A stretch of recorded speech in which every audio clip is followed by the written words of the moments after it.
Welcome, ladies and gentlemen. Let's get started. Straight from New York, yo, this handsome man, yo. Now, tuned in to Aljo, the funk master. Watch your grill, you'll get knocked out cold fast. And talking shit, now we talking facts. Whether mount or off the back, you in trouble, came to burst your bubble. I don't shelter punches, they find home on your mind about a double. This the weekly scraps. You don't need a map, GPS, I'm right here to lead a dash. Right. The world doesn't know it needs, but I grow the seeds, planted fuck a name and the fame. Only legacy remains. Remember the name, Aljamain Sterling. It ain't safe, Motherfuckers. What's up, guys? Welcome back to the weekly scraps. We have UFC San Diego in the books now. Crazy main event, which was wild. But before we get into that, I want to discuss what happened yesterday after the fights, which was just so random how it happened. Aljo got crossfaded and did some jiu-jitsu.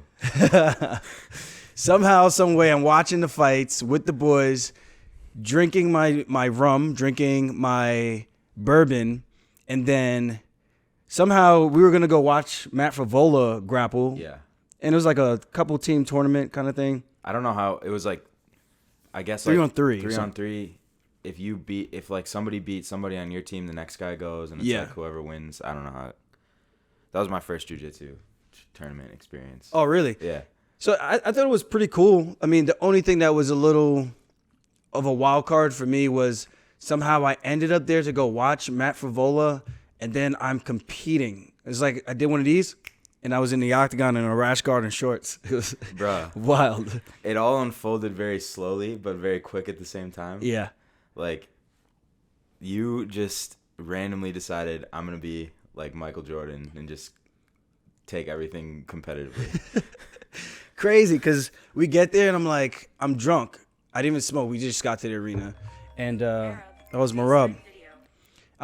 We just got there, and then just being there, I'm looking around the venue. This was my second time at a high roller event. Oh. And then we walk in. I'm shits and giggles. I'm just like, oh, there goes Marab calling you now. Should I just answer him? Yeah, you should answer him. Brother. What's going on? We're recording the weekly scraps. Okay, sorry. What's up, bro? I'm great. How are you? Good. Nice. Sorry. Okay, you guys finish and talk to you later. Are you coming to the house? I have to eat because I'm trying to eat on the time, and then after, yes, I'm coming house. Yeah. Are you training later?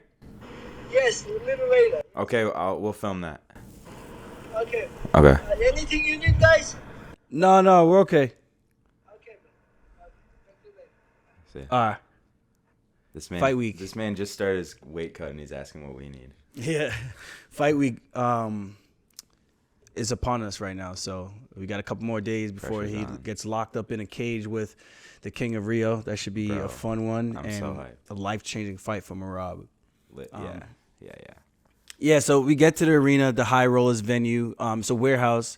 And we walk in. I'm kind of just looking around. And I'm just like, oh, man, I wish I knew about this. I would have competed. And then the guy goes, oh, you want to compete? And I'm kind of like, yeah, hell yeah. I'll compete. Drunk and high at this point. well, just drunk at the moment.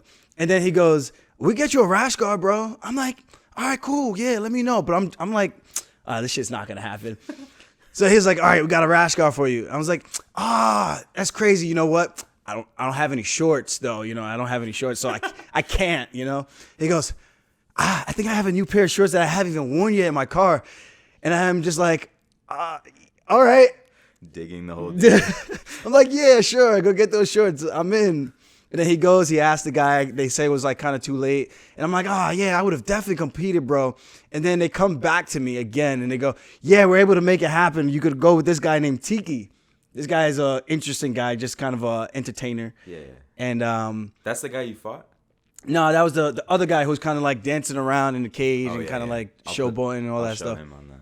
Yeah. I'll put a clip up of him. So he just comes up to me, he's talking shit, and then I dropped a couple hot bars real quick, battle rapping him, and I had to show him what's up real quick. And then he tried to battle rap back, and it was awful. I was like, bro. His didn't rhyme. It didn't rhyme at all. He just kept saying the same words at the end of his sentence. Yeah, it was not good. Yours was actually good, though. I was only because I was drunk. But you were, like, coming up with it quick. You, like, smoke, provoke, I'm going to choke.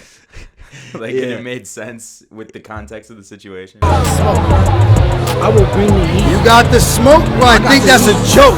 Because you coming out here and you talking, trying to provoke. What's about to happen in that cage? You getting smoked. Man, you don't want to step in the cage with a man like me. I'm the one that burns the wood. I'm the one that chops the wood. Okay. I come with the work. Okay. You really want to get chopped like some wood? Burn like the work? Yes. Please step down. I come crazy. I come cool. Yeah. So then he came over with his other teammate, which was his partner Damien, and he was like, which one of us do you want to go with? And I'm looking at Damien. I'm kind of like, well, you look like more of the serious competitor right here. You got this guy who's kind of like clowning around. I'm looking at his physique. I'm like, you look bigger than me, but you don't look like you're really like going to take this serious. Like I want to go against the guy who's going to be more competitive because that's just how I am. Yeah. So not Tiki. So not Tiki. Yeah. Tiki was like the entertainer guy. Yeah. So I went with Damien. And I was like, I felt like I seen him before, but maybe I didn't. I thought maybe I rolled with him at 10th Planet or Syndicate MMA. He said he has been to Syndicate before, so I was like, maybe he was over there. Okay. But I don't know if I actually rolled with him. But it was cool. We ended up, long story short, man, I took a couple hits beforehand, maybe 4. I'm a lightweight, so 4 hits, and then I was already like booming, ready to go. So yeah, how high were you? I was not on the planet. Really? I was definitely in orbit. Because you seem like pretty chill. I had to calm myself down. I was like, I was in a daze. At the same time, I'm drunk. I'm like, well, I just talked myself into this one, and I guess I can't back out now because they already kind of announced it. I'm like, shit, what the hell did I just get myself into? Fucking guy anywhere. And then next thing you know, Matt's like, yo, we should probably start warming up. I'm like, yeah, you're right. Last thing I want to do is get hurt because I didn't warm up for some random smokers match kind of thing. So we start flowing, whatever. I start feeling good. I'm like, all right, maybe I got something in the tank for this guy. Obviously, the bigger man, he was about 182, maybe 85. And that morning, I was like 164 pounds before sparring with Marab. So, and this morning, you sparred yesterday. Yeah, and I sparred in the morning. I actually weighed myself today, and I was 162.5. And I ate that brisket last night. So, dang, I'm actually shocked because I thought I was going to be a lot heavier.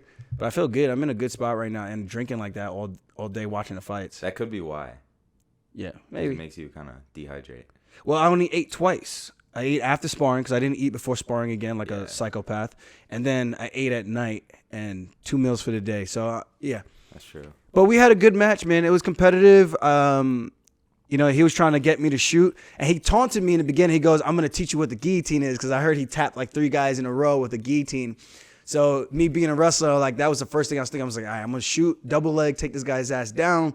And then when he told me that, I was like, I don't know if he's bluffing or maybe he does have a really good choke, so let me pivot. And then when he sat to his butt, started butt scooting, and I was like, one of these guys scooting around. So I managed to like just smash pass a couple of times, and then I was able to pass the guard, transition to mount. And then when I got to the mount, I did the famous Matt Serra serpent tongue. Like, Matt's got a fight like that, I think, in the UFC where he does that, which is hilarious. That's insane. Yeah, so I was like, I had to channel my inner, the terror, Matt Serra. You also, you were going for what, the head and arm choke? Yeah. And then you, didn't he defended. Get it, and you so I was like, all started right, ground and pound. Punches. Ground and pound. Then he got up right away. Yeah. He's like, all right, he's fucking around. Let me get up. Yeah. He bumped me up and managed to kind of hit a little hip escape going for the legs, and I had to be careful with that position. He thought he made me tap. I was like, dude, I pushed off your fucking leg, bro. Ain't no way I tapped in that position.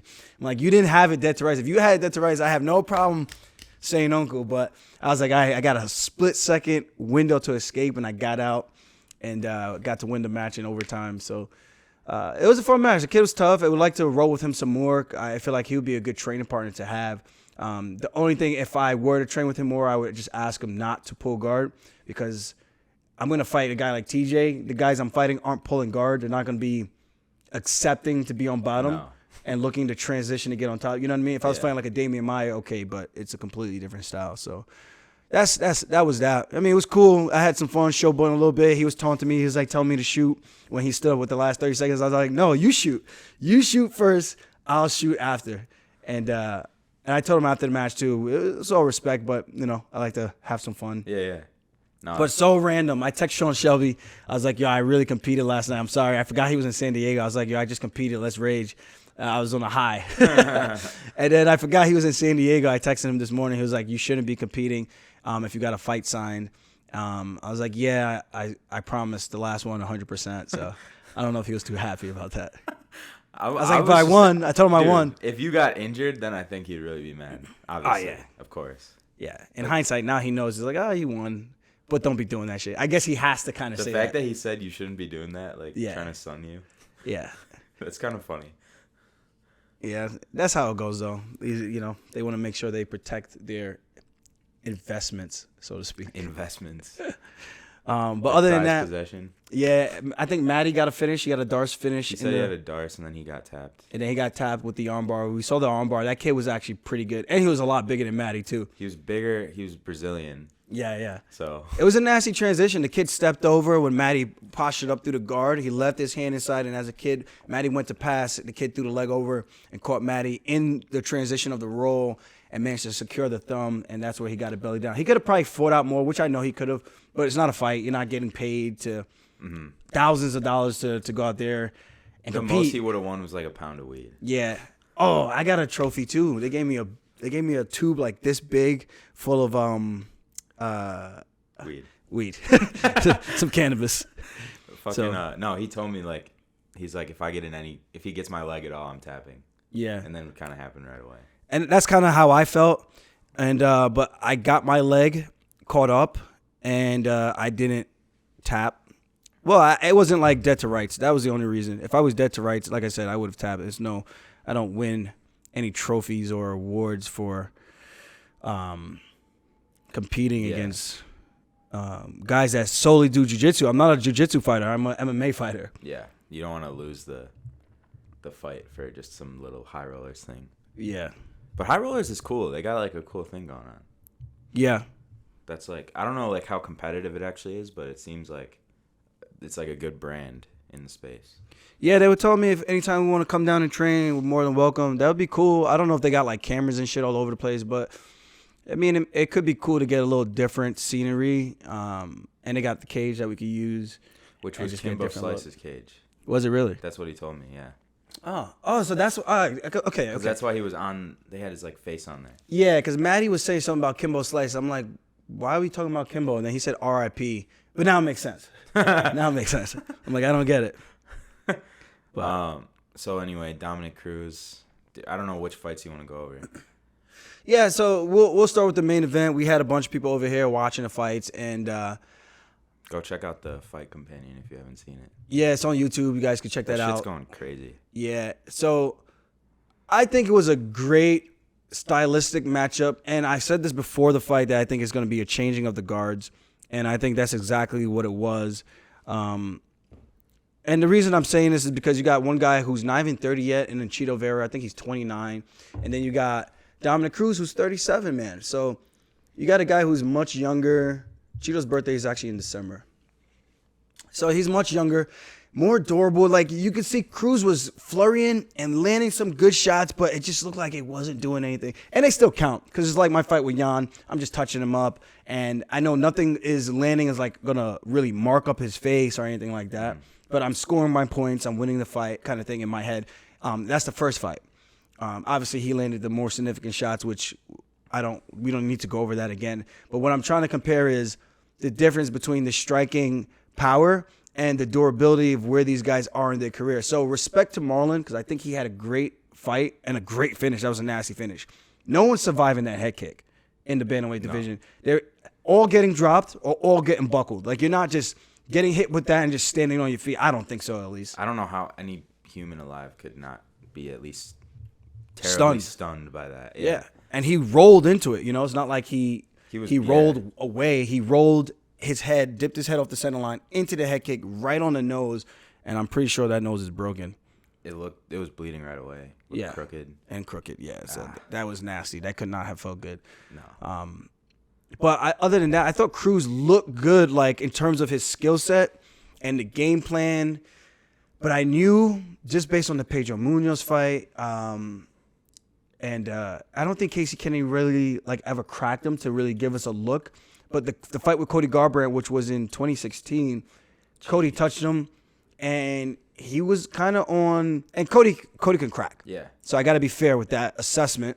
He's like known for that. Yeah. So, but you can see when he got hit, some of those shots, when your eyes are starting to roll in the back of your head, that's what I'm talking about. I'm not talking about the head kick. Of course, we know the head kick was a finishing blow.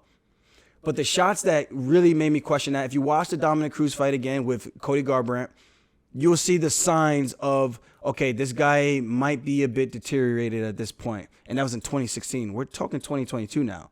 So there's more time of sparring, more times of fights, and getting ready for these camps. And we're not even talking about fights that might have even been canceled. And maybe him helping his other training partners doing extra rounds for those guys. So that's accumulated damage. So now you get to the Pedro fight. Pedro could crack too, but Pedro hit him with these shots that I don't think would have normally put him down years ago. The Dominick Cruz that was fresh on top, fighting Uriah Faber, fighting Joey Benavidez, even a Mighty Mouse. And you could make the argument that those guys were smaller. Yes, they were smaller. But at that time, he was still able to take those shots and keep coming forward. I think that was the difference in the fight, where in rounds 1, 2, and 3, I felt like he got cracked with something in all those rounds that buckled him. Do you think it's just like his chin taking damage and like kind of being worn down through like the damage over the years, or is it his age where the chin goes away, or is it both? I think it's both. And I know some people were comparing him to Glover Teixeira, like, oh, what about Glover? He's 42, 43, whatever. It's the same thing. Like, Glover gets cracked with a good shot, he still goes down. But he manages to transition into a wrestling and survive. It's not like Glover's in there trading in the pocket, getting cracked with these hard shots, and then not really being phased. Like, you know, when these guys are like Nate the Train and what's his name, David Onama. Like, those guys are in the pocket trading, and they're getting hit with some clean shots, and they're still able to either keep their hands up or stay on their feet. Like, you know they got cracked good, but they're still there. They're not, eyes not rolling the back of the head, and they're not buckling at the knees. They're staying there to get cracked. You're like, oh, you got hit with some shit, but you can still stay in there and still be cognizant of what's happening, where Cruz was getting hit, and it looked like the lights shut off for a split second. That's the difference. If Cruz got hit at all, he was going to go down. Yeah. Like, it felt like he had to completely avoid damage the whole fight to win, which he mostly did until that fourth round. That's what I think, too. And of course, he rolled his head into it, so that's the big difference. Apparently, Chito scouted that he did that roll often, and they like had that kick planned, I guess. Well, he went to the head kick multiple times, and one of them managed to land flush. Like, sometimes you know a guy does something, you're going to be looking for it, but it doesn't mean you're going to necessarily land or hit it. But you just need to get lucky. I don't want to say lucky, but you just need to connect one time. And a shot like that, you connect one time, you're going night-night. If that motherfucker hit me with that shit, I'm probably going down to the canvas too, and I'm in wrestling mode if I'm not put out. You know what I mean? Like, I dove headfirst into the knee of Marlon Moraes, and I know that is an instant car crash. So him slipping into the head kick, that's another car crash. Yeah, it's like when you go into the crazy shot. Into the force, yeah. It's like, but it's like crazy force. It's into the force. It's not like going into a jab. It's like going into a full. Into the force. Into the force. I don't know why I did that voice. But yeah, into the force. But Chito said like in the press conference that him and his team don't think that Dominick Cruz like has a good style for MMA because he like doesn't. Did you hear this? I gotta listen to it. I didn't hear the post fight interview yet, but I saw like what do you call it? Like captions. But I'm like, man, junkie. I try not to put a lot of stock into captions until I actually get to listen to the actual interview in its entirety because people just they'll read a headline and run with it and think like that's gospel of what they were actually. I need context. So I need to listen to what he's actually saying to really understand his thought process. And I will say, like, listening to his past interviews, he's a very intellectual fighter in the sense of he understands what he's looking at. Sometimes when he articulates it, it might not sound like you get him, but just when him talking like the post-fight interview about that in the cage and that type of thing, about him rolling into the head kick. Like I said, I didn't finish the whole thing, but him talking about that, him talking a little bit beforehand, you could kind of get an idea that he is in tune with what's actually going on, whether or not that's him or his coaches that are explaining everything to him in detail. But yeah, like Dom was able to talk about what he's good at and what he does and brings to the table when they had that face-to-face. And I thought that was really cool how he broke him down right in front of him and told him everything that he knows he's good at and what he does, and pretty much told him, like, I've seen it all already. Like, I already prepared for this. I'm ready to go.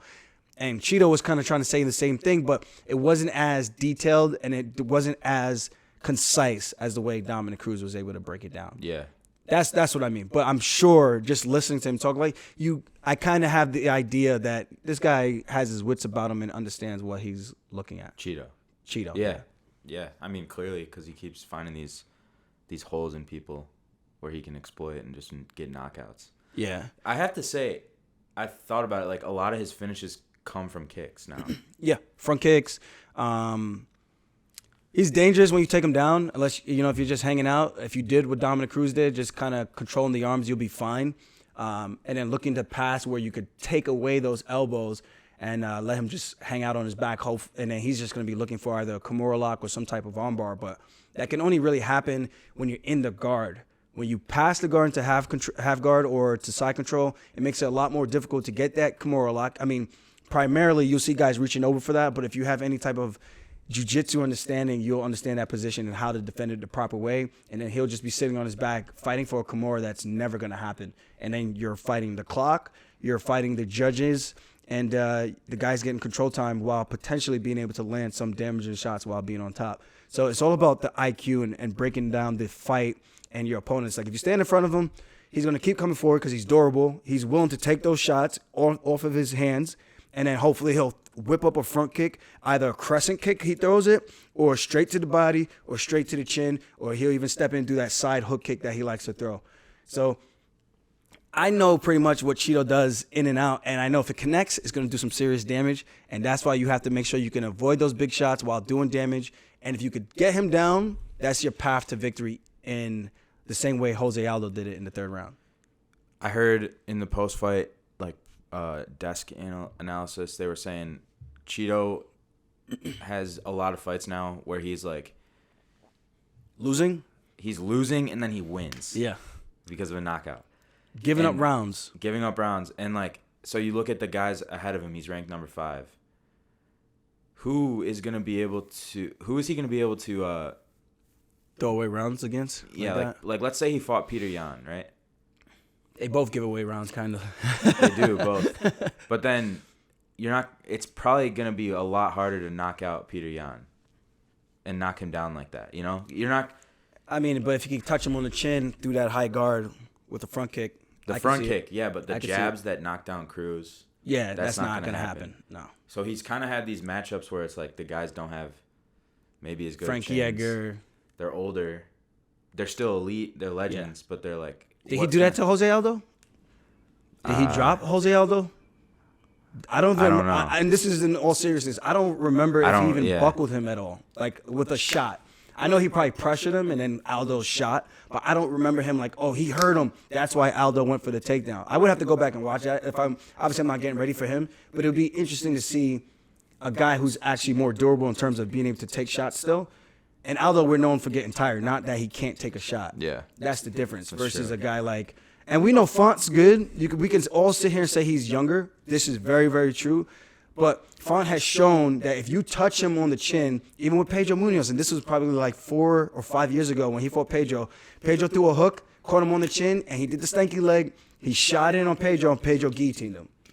So people forget about these things, and I'm not just talking out my ass. Like, I actually watch the fights, and I break them down. You have to be honest. I can't be sugarcoating things and just hating on people, thinking that that's going to make me better, or my opponents my teammates when they have those matchups, that's going to make them win the fight. You got to be honest in the assessment, because that's the only way that you can truly go out there and perform the way you need to perform, so that you have the proper skill set going into the fight and you're well prepared.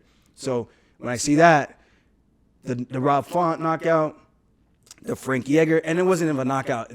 It's just the durability. And when Yes. he fights someone who's going to be as durable as him, how does the fight go? Same thing we say about Sean O'Malley. Like when he's the hammer, it's all good in games and fun and games. But when he gets someone who could actually hammer him back, he got a little bit of a pushback from Pedro Munoz, and we saw how that ended up. He got that nasty TKO finish. I just had to. 17-0. 17-0. Nah, but my point is like the guy's the champion, and then 1, 2, 3, and 4. He's not gonna be able to like get away with some of the things that he gets away with. I agree. So it's gonna be interesting to see his path forward. I mean, he fought Aldo already, who I think is ranked 3rd or 4th. I think Aldo's 4 now. Yeah. Well, I know it's Peter Yan is 1, TJ's 2. Corey. I don't think Corey's 3, right? Corey think can't he be is. 3 still. I feel like they bounced him a little bit. Maybe he's 4. Go check the rankings. Only way to find out. Get to the bottom of this. You gotta do. Fucking cookies. I don't know what those are. These fucking cookies. Okay, Aldo's 3, Sanhagen's 4, Vera's 5, Merab is 6. So like even like I'd like to see him go against Merab, or like it feels now though like Chito would definitely beat Sean if they fought again. I think so. I can see that happening. Like Chito's beating like way higher level guys. Like it'll be hard for. I think their styles. They're both the same height frame. I think O'Malley picking him apart. He looked good, like he picked his shots, but Chito's gonna be there to take those shots and looking for the kill shot, all 15 minutes or all 25 minutes. And I think that's gonna be the difference. Yes. And he doesn't wrestle. Sean. Okay, but I feel like it would be. I think it would actually be closer, but I still think Chito would win. No, I would. It'd lean on almost the be side like of Chito. Dom. Like it would be kind of like the Dom fight, I think, but with less, maybe not a knockout. I just don't know how hard O'Malley actually hits. That's what I'm saying, but I don't think he's as likely to get knocked out like that. Who's that? Sean. Sean? I mean, Just 'cause Chito he's hit him with younger. one shot on the ground, and he. I mean, it is a ground and pound shot. But he did. You have to give him like he had the ankle thing, and then. Wait, what does that have to do with your chin? Well, you're Your like ankle's not fucked your up. chin. Well, what does that have to do with your chin? No, I'm not. I mean, that was a hard shot too on the ground. I'm just saying, like he. No, that's not a hard shot. It was. Okay. It was a hard shot. I'm just saying, like the moment you kind of like, I Yeah. could see him giving up in that. But I will say, I just feel like the one shot put him out, where he went limp on the ground and then came back, and then Chito woke him up. Chito. I mean, he woke him up with another shot, or Oh, the canvas hit the back of his head because he went limp, and then it looked like he hit the canvas, and then he woke back up. So yeah, that's the way I see that. But yeah, man, and that's the crazy thing about this division. Like you got Ricky Simone, Frankie Edgar still there at 12, O'Malley at 13, Umar Nurmagomedov at 14, Jack Shore at 15. It's a stacked division, and Cruz was 8, Font 7. So you got two. Let me go down the list of the guys I think their chins are questionable at this point in their career. Rob Font 7, Dominick Cruz 8, Frankie Edgar 12, and that would be it. So it's 3 guys that are ranked in the top 15 that I think if you get the right matchup, these guys can catch these guys and swap places and take their number. That's what I truly do feel. It's still a stacked division, and there's still guys on like win streaks that are competitive, and you got guys that are actually taking these chances and risk fighting people outside of the top 15. Mm-hmm. And most of these other divisions aren't doing that. So I think it's hands down the most competitive division right now. No doubt. Yeah, so. Because it's like I think it used to be lightweight, but now lightweight, we've kind of seen the top 5 like really play out, and we just like know. I just feel like it's a little bit less competitive. Than It's the same guys now. over and over. Yeah. That are in that. And those same guys at the conversation. top seem like they're kind of being pushed out a little, like they're about to be. It's nice. You got Gamrot at 9, taking on Dariush, who's 6.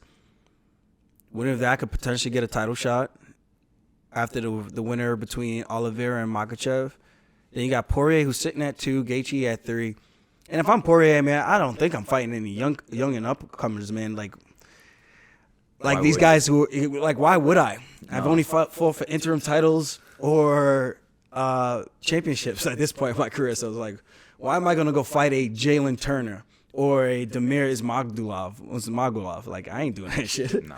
Or Rafael Fiziev. Maybe he could fight Fiziev. I think Fiziev that would be cool because it would be a striking match. Yeah, and I think that's an actual winnable matchup for Poirier, even though I think Fiziev is really fucking good. I'm just saying, I think that would be more of the one I could look at and be like, if I'm going to fight somebody outside the top 5, maybe that's the guy I go for. Him or RDA. But RDA just lost to Fiziev, and it's probably time for him to start thinking about what's next as well.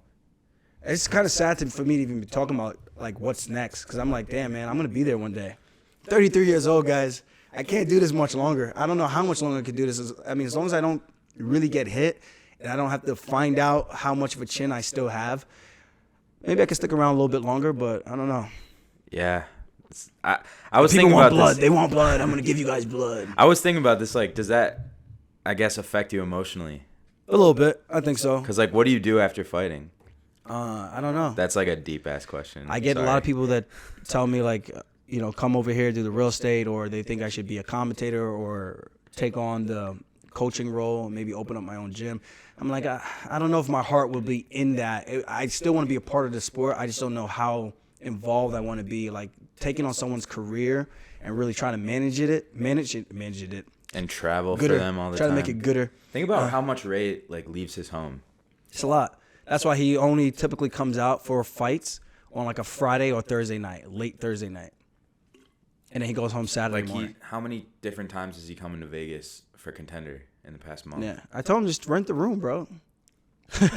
Bring Vilma. We'll set you guys up. You guys can hang out at my house or Marab across the street. It's all good. Yeah, that would actually be sick. Yeah, I'm like, Vilma will be happy. You'll be here with her, and it'll be a his change wife. of pace. I'm like, yeah, what else you got going on back home? You know, you can leave the gym for a little bit. Yeah, really. Let Steve run Steve it. is good, yeah. Steve, you got this under control, buddy. Don't worry. Fuck, what was I about to say? I don't know, but I want to give a shout out to Valley BBQ. Thank you guys for sponsoring this episode's podcast. Go check these guys out. Valley BBQ. Got the shirt on. And they got a whole lot of flavors. Killer ketchup. The ketchup's actually really good. The total jerk is really good. I haven't tried the Merlot yet, and I can't wait to try the Sticky Icky. I forget the full name of it. And my fiance loves barbecue sauce. So hopefully we try this one, and this one's a banger because she's all about sauces. And like I said, she's a big Buffalo girl, so hopefully this one is the one that she's like, money, you know. So shout out to these guys. Whatever you do, definitely keep doing the podcast. Well, I'm never gonna stop talking fights. I watch the fights every week, so might as well. But you're actually, like, really good at that. So do something where you talk about fights. Well, thank you, my guy. I am deeply honored by your words. This next fight, which was the co-main event, we're not going to talk about all these fights, but Nate Landwehr versus David Onama. What a banger. Onama should have finished the fight in the first round when he clipped him and could not get the job done. I feel like he shot his load and gave Nate the train, whose mama ain't raised no bitch. Dude, that made me want to move to Tennessee even more. I don't know about that. That made me afraid got of me those hyped. Tennesseans. I was like, is this how everybody in Tennessee's get down? Okay, but imagine going to the bars with that guy. It's dangerous. That'd be lit, dude. Shit, the guy might just start a brawl for no reason. Dude, you're dangerous to go out with. No, I don't get into fights, though. I feel like this guy is probably like, that guy's looking at me funny. What's up? Yeah, but you go hard. Sometimes. And late. Sometimes. And then That's we why I like stay walk. away Then from the we're strip. walking through Austin to get back to the hotel at like 5 in the morning. Yeah, good times.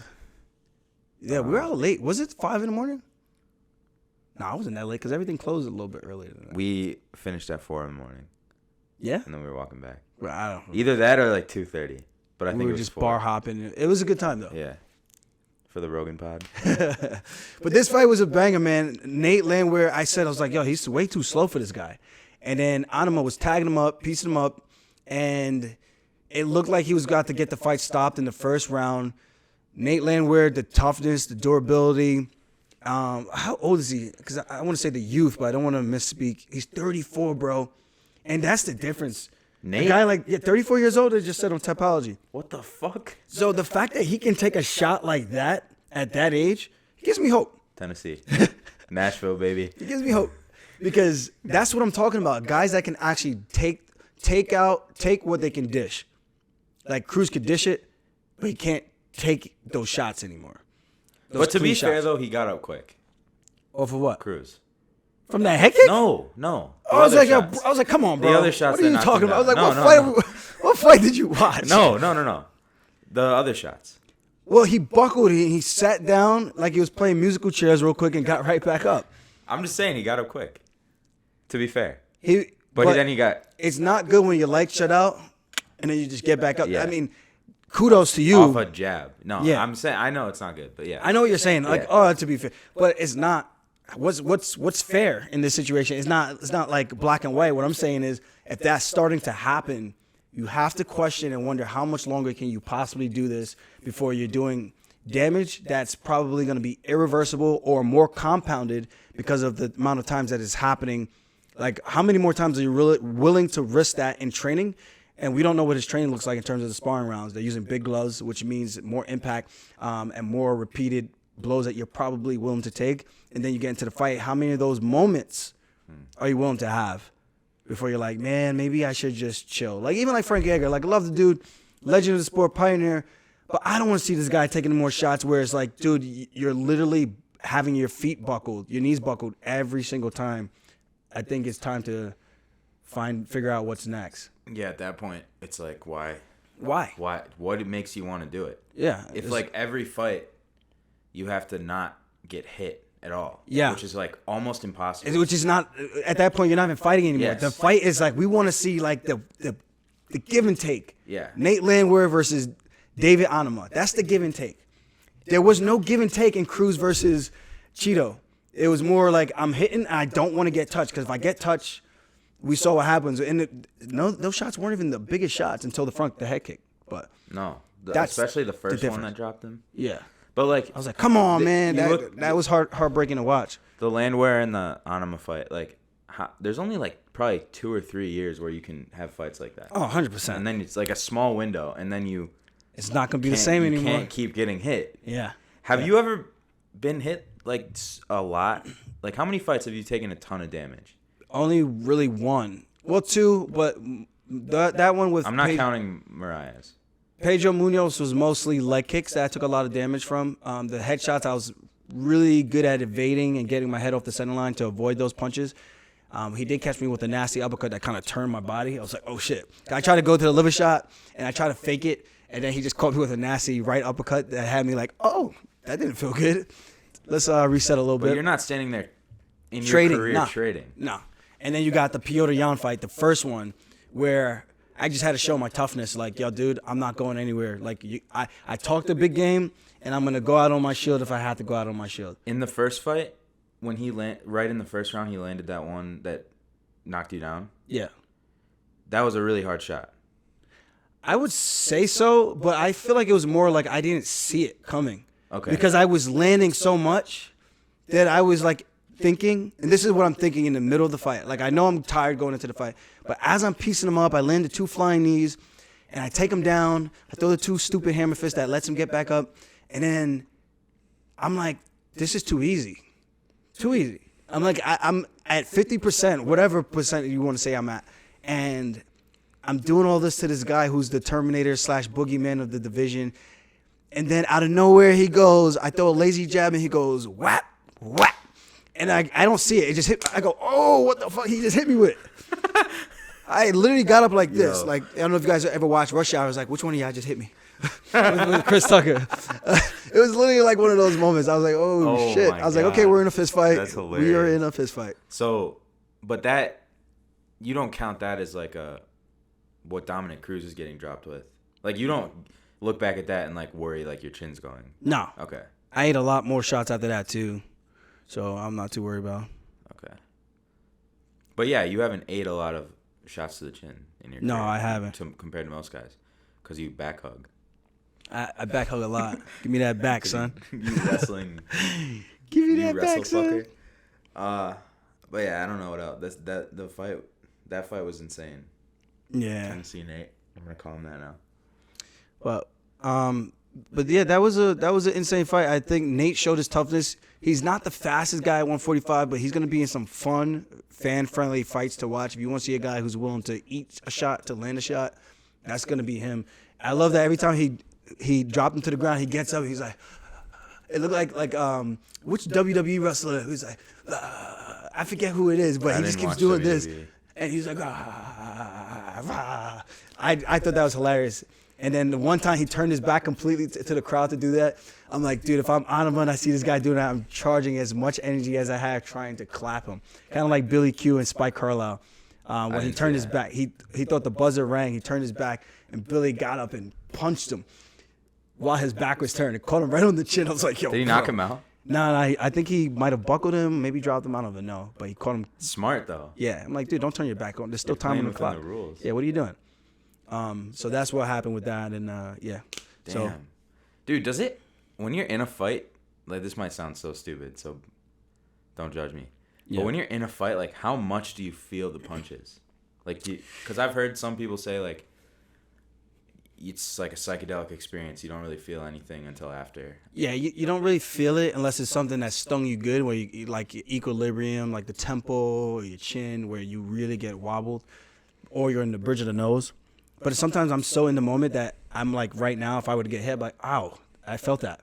Where I'm not like super riled up the way I used to be, because I try to be a little bit zoned in, but at the same time, not too hyper focused where it zaps your energy. So I try to be like a little bit of a balance. But I do think when you get cracked a couple good times, you don't really feel it, but you know that it's accumulating damage in the sense of like, okay, I can't take too many of those. At least if you have any type of brain, you should be like, okay, I probably shouldn't take too many more of those type of shots.